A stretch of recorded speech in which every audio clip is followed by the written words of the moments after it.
Parshas Shemini.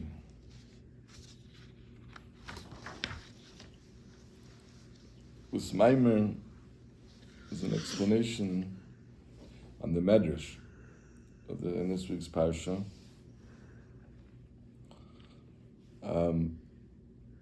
It's not directly linked to a specific pasuk in the Parsha. I mean, obviously the Medrash links it to a pasuk, but the Alter Rebbe is not being mevar a pasuk in the Parsha. The Alter Rebbe is explaining a Medrash. Okay. Leviyasan ze ytzarta l'shachak b'hi. David HaMelech writes in Tilim about the Leviyasan, this famous fish or sea animal that the Eibishter made, which is connected with Mashiach, with the La'asad Lavi. What's the connection with Mashiach? So there's many different explanations, and we find two almost supernatural animals that the Eibishter made in connection with Mashiach. One is the Leviyasan, and the other one is the Shor Bar. So I'm sure you're familiar with what it says, the Suda of Mashiach.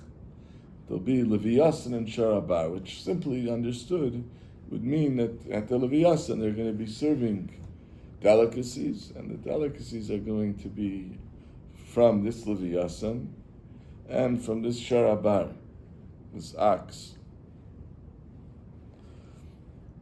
But here the Alter Rebbe will explain that based on the Medrash, something else taking place that involves the symbolism of Leviyasan and Shor Bar represent different things, and when Mashiach comes, these two things that they symbolize will come together, Leviyasan and the Shor Bar.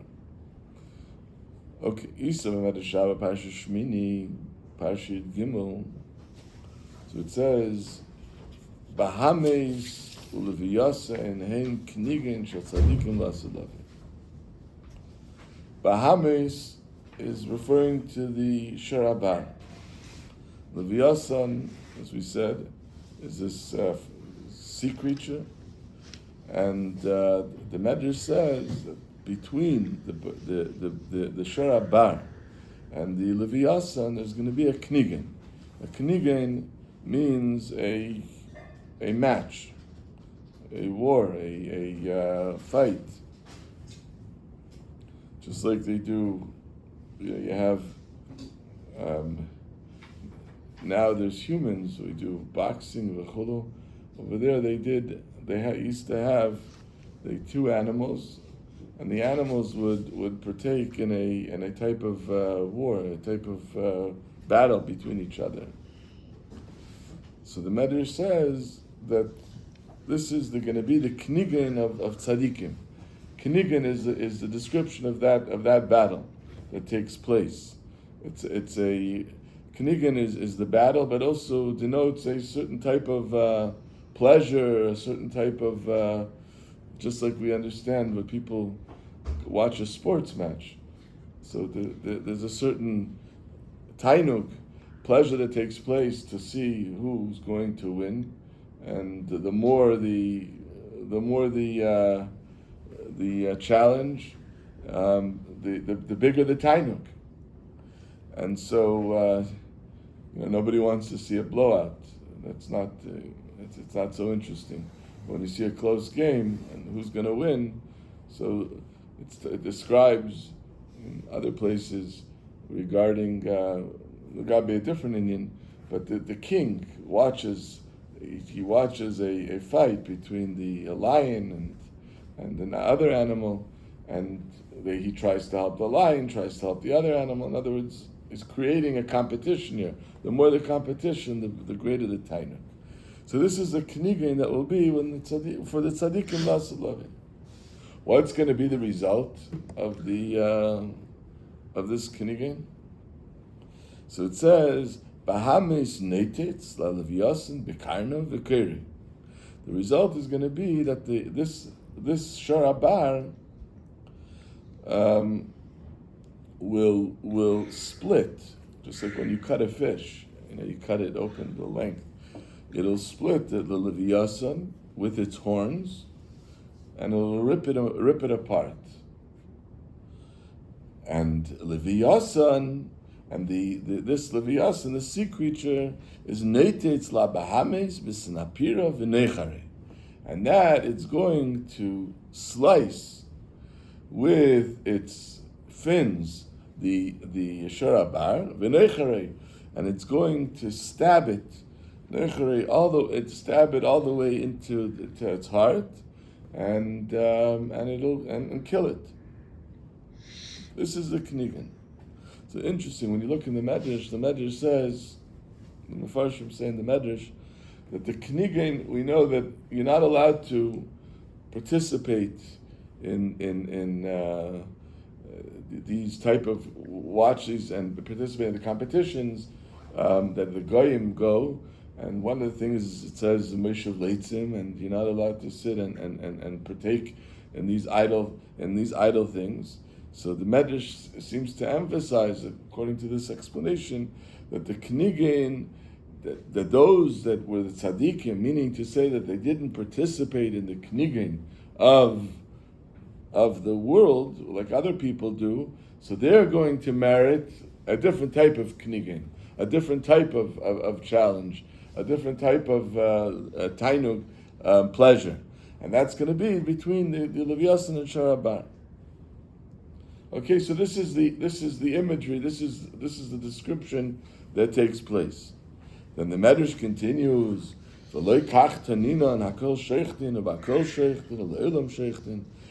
How is it possible? The Medrash is bothered with the fact that the shur, a dog, a sea animal doesn't need shchita, doesn't need to be slaughtered, right? We don't need to slaughter a fish, but the shur needs to be slaughtered. So the Mishnah, the Medrash quotes the Mishnah in Chulin that says, that describes the mitzvah of shechita, but it says you cannot shecht with a magel and a kotzer. The magel kotzer. You can't shecht with a sickle and or a saw, and the reason is because it has teeth. And the shechita has to be straight. It has to be a straight blade. So how is it possible? We know that the fins are not smooth. So how is it possible that the Leviathan can be shechted by the fins? It's not smooth, so it's not kosher. It's not a kosher shechita. So how is it possible people are going to partake in this su'uda, in this meal of the Shara Bar, which was killed by the Leviathan, which is not a kosher shechita? So the Medrash answers, and it says that Terech Hadasha Mi'ite Teitze. That there's the Eibishter, as the Mefarshim explained in the Medrash, it's going to be a one-time. We find things that are permitted, a one-time thing. We find different things in it. We find by Eliyahu, you're not allowed to bring a sacrifice outside of the Beis Hamikdash, but it was a Hirasha, it was a temporary directive that this would be allowed. So this was, in other words, usually you're not allowed to, and that's halacha, but this is an exception. That's what the Medrash says. Terech Hadasha Me'ite Teitze. The Rebbe says, "HaKadosh Baruch Hu yater oz shchita zu sheyishchat al Leviathan es habehema b'stapira." The Eibush is going to allow this shchita. Ubahamis elu. What is the bahamis? So the Alter Rebbe here tells us this is the Shara Bar. As the Tzemach Tzedek brings a proof from the pasuk Targum Yonasan, the pasuk in Tehillim that says. So the pasuk there says Behemis Baharei Aleph. So Behemis refers to the Shara Bar, and it's interesting. It says it spreads over 1,000 mountains, and 1,000 mountains of a feed is what the Eibusher prepares every day to sustain it. So we're talking about almost supernatural. We're talking about supernatural creatures that we have no idea of exactly what this refers to in a literal sense. But Behemis Bahari Aleph is so the Targum Yonason says that's Torbar. That's the Sharabar. Okay, so we have a medrash, and the medrash explains to us this knigin, this challenge, this sporting event that's going to take place.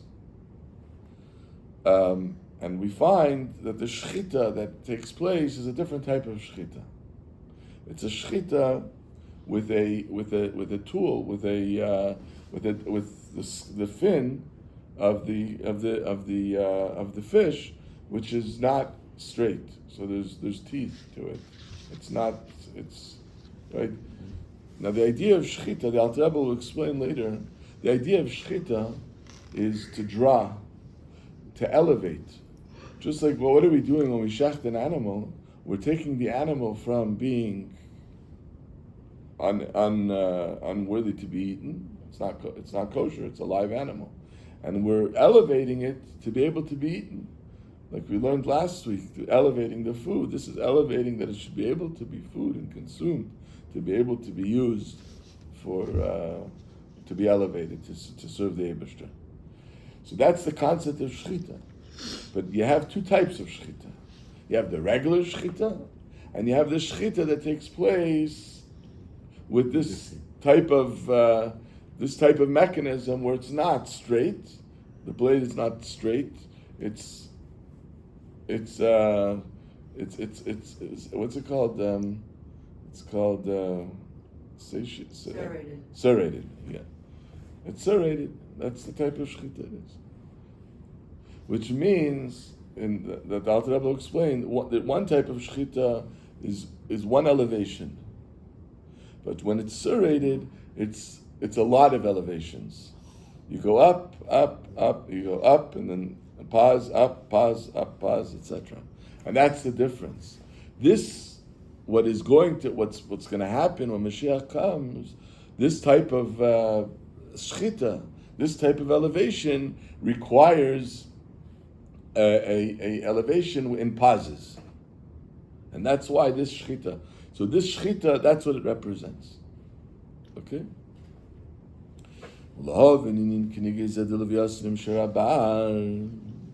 So to understand this, Alter Rebbe explains us the symbolism behind the Leviathan and Sharabar. That they represent, each one represents a different type of tzaddik. There's a tzaddik which is represented by the Leviathan, a tzaddik which is represented by Sharabar. The Alter Rebbe will explain the difference between them. Then the Alter Rebbe will say that each one has a maila, each one has a unique quality, and both are required. And the idea of this knigi, they're coming together. This challenge is both are imposing on the other. It's their maila of that particular tzaddik, and both are required. So in other words, the outcome is that they both get elevated. There's an elevation that takes place to the Leviathan, and that's as a result of the Sharabar, as the Medrash describes, is in the description of the fact that the Sharabar kills the fish, or killing the fish, descriptive of the fact, just like shechita, it's being elevated, and the Sharabar and the Leviathan is elevating the Sharabar, and both are required to attain the ultimate goal, the ultimate elevation. So that's what the Alter Rebbe will explain here. So first, let's understand the difference between these two types of tzaddikim. The tzaddik, which is referred to by the Leviathan, the tzaddik of Sharabar. So the Alter Rebbe says, the first tzaddik, the tzaddik which is symbolized by the Leviathan, is Oisan Sheheim Baseisa. They are hidden. Meaning to say, we know there's Alma dis Galia and Alma dis Stimen. There's Alma dis Stimen means that the difference is, just like the fish, the difference in fish and other creatures is that the fish are absorbed completely with their lifeline. Their lifeline, their food, everything is within the water. Everything is very, very clear. Their source of life. And therefore, the concept of yesh, of feeling of themselves, feeling a sense of sense of self and independence is not there. It means they're completely absorbed, and therefore they're constantly feeling. It's almost like a baby in the womb of the mother, right? It's not. It's completely absorbed by its source of lifeline, and it would never think, kaviyachol. It has its own entity. It eats. The lashon is it eats what its mother eats. Everything is just completely absorbed. The idea of these tzaddikim, their whole aveda is in a ruchniistic way. Their whole aveda is in a spiritual sense that they're completely. They're here in Eilam Hazeh, they're here in this world, but they're not here. They don't need Eilam Hazeh. Eilam Hazeh needs them, but they don't need Eilam Hazeh. They attain all their Aveda, all the Yichudim, the unifications that they do, everything that they do is done in a ruchniistic sense. And the Alter Rebbe is going to bring several examples of such tzaddikim. Shavidasam beruchnis, pirush, bekavanas alev, leyachid yichudim leyenim ubchinas aliyas. This is their aveda. These unifications, and they're constantly being elevated one level, another level. In a spiritual sense, so one example of such a tzaddik is Reb Shimon Bar Yochai. So he was there in the cave for 13 years. So here he was in the cave for 13 years. So he wasn't able to fulfill different mitzvahs. Everything he was eating, everything he ate was only mecharuva ve'ena demaya. There was the Eibush made a miracle, and there was the carob tree and a mayam and a spring, the barilu, which was created for him. So im kain, so obviously that the Rebbe says like kiyum achelas matzah Pesach. So he wasn't able to fulfill the mitzvah of matzah and Pesach. The kiddush shalayayim, the esrog, the sukkah. So he wasn't able to fulfill those mitzvahs. Then so we have one example is Reb Shimon Bar Yochai. Another example is the Arizal. Then the Rebbe Rashab adds from one of the Girsais, one of the texts, the version of the text, and they have the Alter Rebbe's Maimer, the Baal Shem Tov also. The Baal Shem Tov and his students were also this type of tzaddik. So this is a specific classification of a tzaddik, a specific category of tzaddik, which is the tzaddik, his whole aveda is in a spiritual sense, in a ruchnistic sense.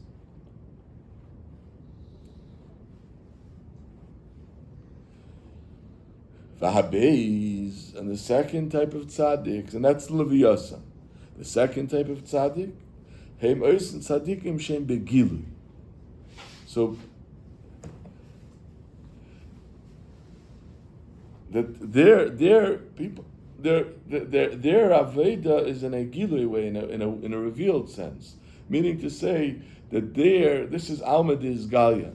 This is a revealed world where you're taking the physical world and elevating it, the physical, by doing a mitzvah with the physical world. Shavidasam begashmis became a mitzvah maisis. And what is the example that Alter Rebbe brings? Samachta b'chagecha. Shehu gam ken amshachas eres yenim.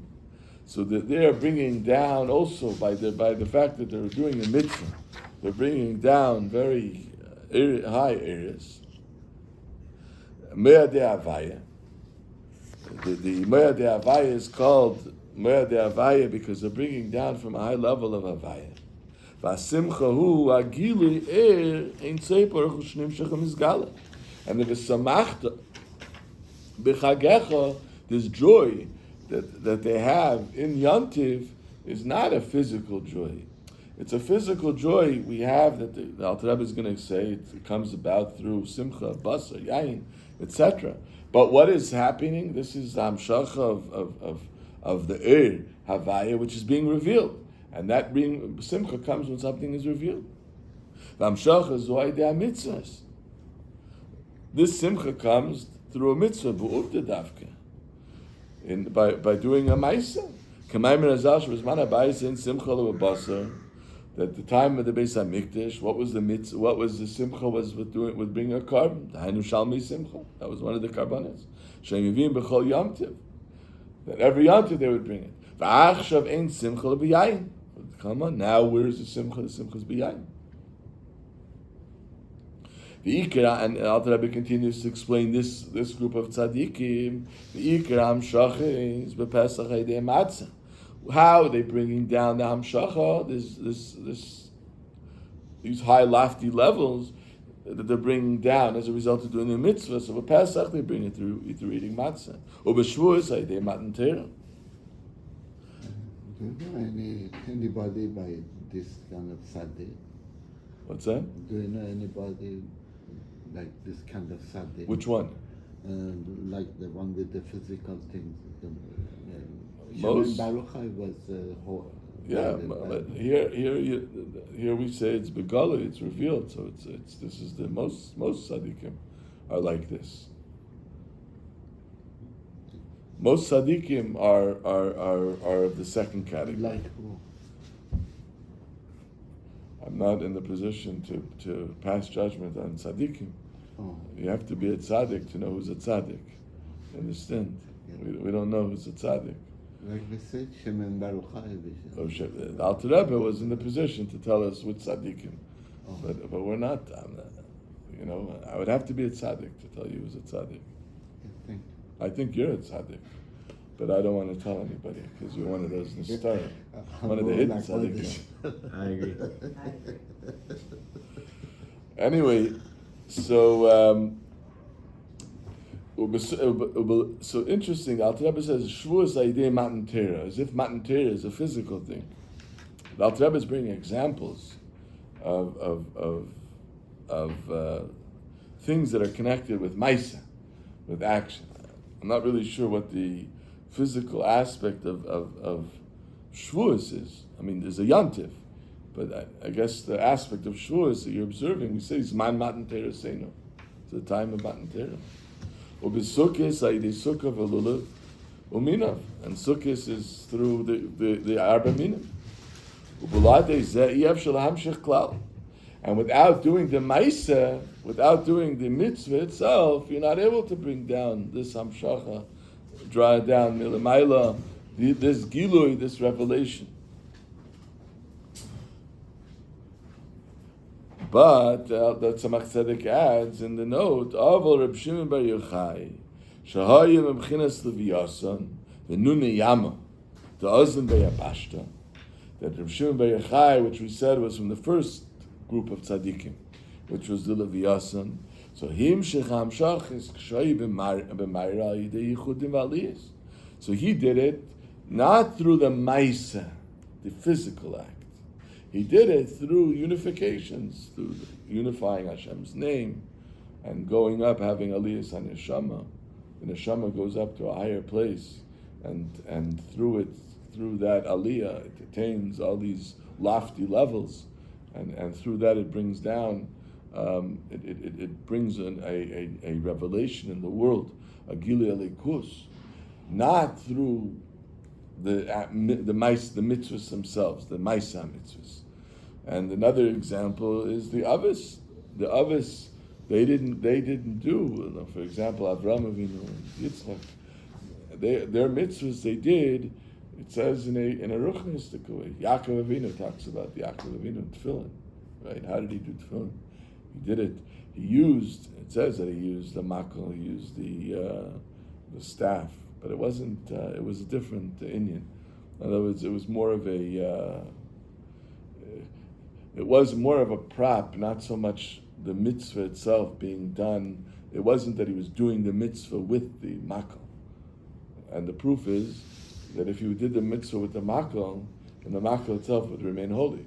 The fact that the makal wasn't holy, meaning it wasn't really it wasn't considered a chaftzah or a mitzvah.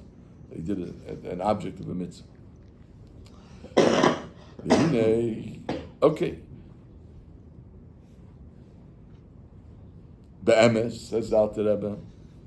The Alter Rebbe says here that there's an innate chisarim, a lack, a deficiency in the tzaddikim, not in the tzaddikim, but in the type of avodah that those tzaddikim are engaged in, that being that it involves gashmis, it involves the physical world.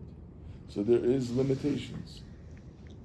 Just like when we want to experience love of Hashem, for example, fear of Hashem. So we're limited to how much we can experience because of our physicality. So these tzaddikim, even though they're accomplishing, they're bringing down a very high level of elikus, but there's a limitation. The limitation is the fact that it's confined and associated with the Alma Dizgalia, the physical world. So as opposed to the tzaddikim that are like Reb Shimon Bar Yochai, which are through it yichudim and aliyahs, so they don't have that confinement. That's what the Alter Rebbe says here.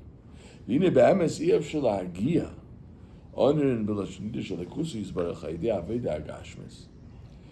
They require to really attain the level of elikus. It has to be through aveda ruchnis, of which tzaddikim, the tzaddikim that are involved in aveda ruchnis.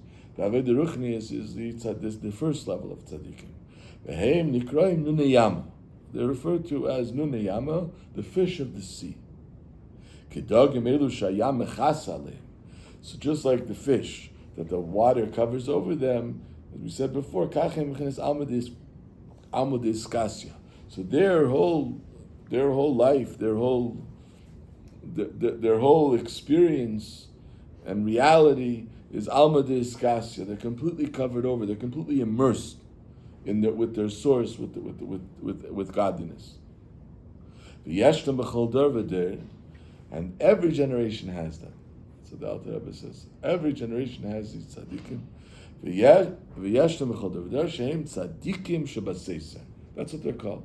Hidden tzaddikim. Not, I don't know if it's the same kavana as when we say tzaddik nister, because that is hidden as the fact that people don't know them. Over here, the emphasis is more on the fact that Ashbi people knew, but its emphasis more people don't even recognize their aveda. The type of aveda is completely beyond and hidden because it's something which we can't really fathom, because our whole reality, it's a different reality. Our reality is Olam Hazeh. In other words, even for a tzaddik, we're not talking about someone who's not a tzaddik. Even for tzaddikim, their aveda is Olam Hazeh. Over here, we're talking about a tzaddik, which is reality is not Olam Hazeh. It's not Alma Dizgali. It's not the revealed world. Meaning, he's in a complete perpetual state of being absorbed in his sources. And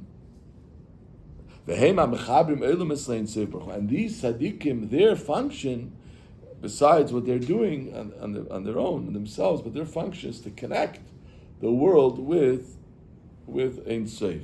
In other words, they are the ones that, because they're completely absorbed in Alma Diskasya, so they are able to bring a sense of, to go beyond, outside of the confinement of the finite. V'zeu inyan leviyasan shu lashon is chabros. So how does that type of tzaddik connect to the leviyasan?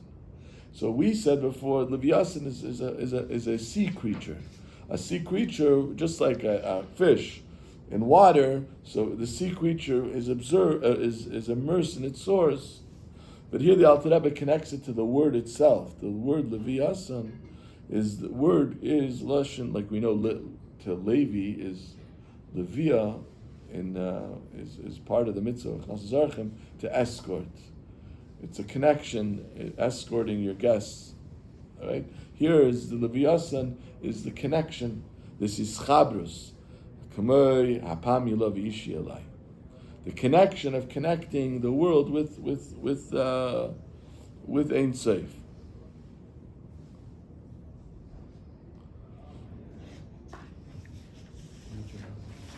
So the Alter Rebbe will continue to explain, as we said before, there's a maila of the second type of tzaddik, the maila of a tzaddik, which is, because this first tzaddik is as lofty as it is, the world remains somewhat separate from this godly reality, and for that reason you need the other tzaddik, which is a tzaddik which gets into the world and the physical world, and through the involvement elevates the world.